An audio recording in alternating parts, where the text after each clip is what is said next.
மாமா வரும்போது வெங்காயம் பூண்டு தக்காளி அதுக்கப்புறம் கொஞ்சம் கொத்தமல்லி கருவேப்பிலாம் வாங்கிட்டு வந்துருங்க சரிங்களா?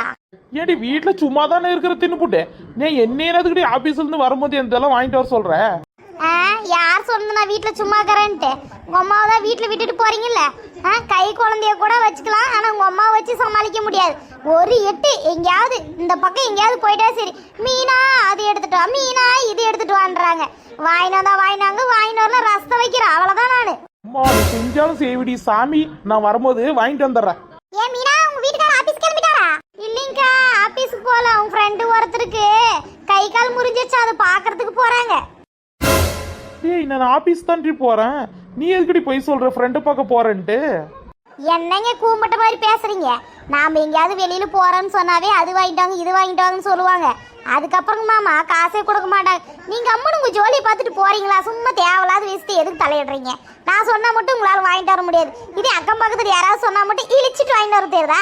போங்க அங்கிட்டு கம்முனு.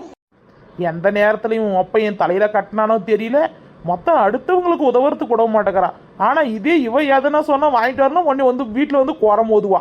சனி என்னைக்கு இந்த சனியத்தை கல்யாணம் பண்ணணும் அன்னைக்கே போச்சு நிம்மதியெல்லாம். என்னங்க போல வீட்டு கிடக்குறீங்க மாமா? உன்ன ஆபீஸ் போலீங்களா? தோ இப்ப கிளம்பிட்டோமேனா, சரி நான் போயிட்டு வரேன். கடவுளே வாய் விட்டு கூட முனவ முடியல.